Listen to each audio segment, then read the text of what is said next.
2003 Hayabusa. I'm doing some mods to it. I'm going to do the Schnitz Racing secondary fan. This is a 7-inch fan, and it was like $50.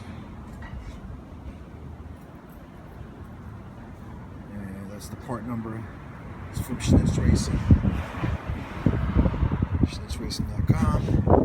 It's really tight. Let me show you guys. It's a really tight fit. I'm not all that convinced that it's going to fit in there without something else happening.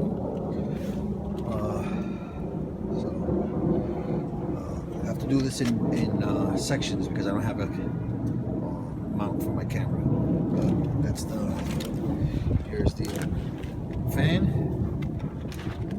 I wish it was smaller, lower profile. But I had to click these off and splice it into your wiring. Well, I'll show you all of that stuff, but let me stuff it in there and show you how it looks. Pretty tight fit. This is the right side. Your stock fan is actually on.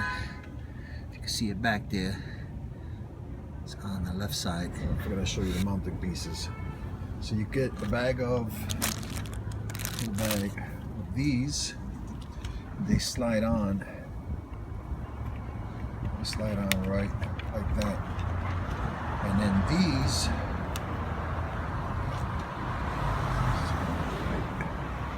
these you slide through the radiator and get them on there, and then there are some locking tabs. Let me put that. So these are pretty much like one-way locking tabs, almost like a. There it goes flying away. So you zip this through, and then these are the parts as they come. They come in a little plastic bag and then a longer bag. So this basically zip ties in a sense. You have the long zip tie. It's a rubber pad that you slide across here. Just to get a little bit of cushion, so it's not hard plastic on your radiator fins. This goes on right there, like that. Well, actually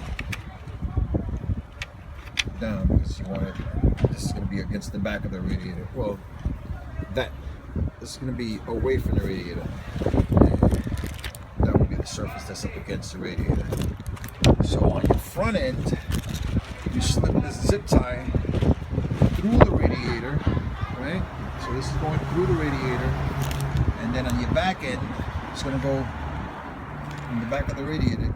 You know, that zip tie goes through here, and then you pull this on. It's kind of like, this is like a one-way lock washer, basically, that goes on there with zip, zip, zip, kind of like a zip tie. And you press it on as good as you can so you don't get a lot of wiggle. More wiggling, it's going to chew up your fins and stuff. So then that goes on there, and that's pretty much how it goes as far as how you secure it. And how to fit it in there, I'm still debating, because it seems like it's going to be really close to the radiator. I know the other one's probably, let's see, you know what, it's probably not even a ½ inch away, so I guess the stock one could survive. I guess this will survive. The other issue is this is plastic. Well, the housing is plastic, the shroud is plastic, and this backing for your electric motor is metal. So I don't know how this will survive, but we're going to find out. I'm going to get it up as high as I can, because apparently there's more space at the higher end. And we'll just see what happens. I'll let you know. Okay. Granted, it's winter time and it's very cold, but keep this in mind. This stuff is very brittle. When you put these zip ties on, don't trust them. When you put these zip ties on, don't trust them. Check them out at a later date to make sure they're actually still there. Got it more or less in place. I'm not crazy about how it looks, but I think if I could get it high enough, it's not touching the fan. It's about maybe a little bit less than ½ inch clearance there. I might just see what the hell, how I'm gonna put it on there, and then just leave it like that for now. All right. We do have some clearance on the bottom here. I use one of their zips or whatever they're called. And then I used just a regular zip tie up at the top. There wasn't much space back there to work. So that's pretty much good enough. And now I gotta deal with the wiring. I'll get back in there. So it's installed. Not much you can see there, but there is maybe half-inch of clearance to the radiator. I kind of did this last piece of videos after the fact. I spliced it. This is a wire to the stock radiator. I mean, fan. I spliced it over here. There's a bunch of videos online on how to splice wires and stuff, but I spliced it to the existing one so that eventually, if I need to take off the radiator, I could just unclip this here and they both stay connected to the radiator. You saw how I mounted it before. It was really easy. I used a pretty heavy gauge wire. It's actually heavier than the stock fan wire, but I just didn't want to, I didn't want my wiring to be a cause of any kind of problem, so I got it pretty thick, oil resistant, heat resistant type stuff. And the I don't know if this was a previous, if you saw my previous video when I installed the temperature switch, I zip tied the boot here to help lock it in place. And I also did, just by coincidentally, I did the air intake temperature sensor relocation. I had everything apart. And that's it. It was pretty easy. It's not that big of a deal. I know it's windy, sorry about that. I was paying for the thing. Okay, so how do you get to the fuse panel on a Generation 1 Hayabusa?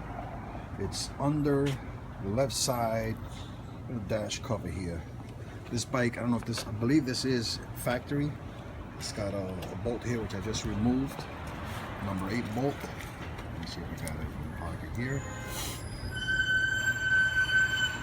Number 8 bolt that was like that there, and here. Take that off. Take off that one, and I don't remember what size that was, but we'll figure it out. And then it just, this just comes right off. So now,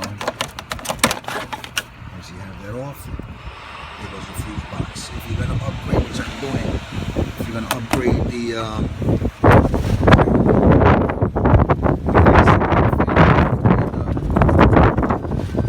fuse,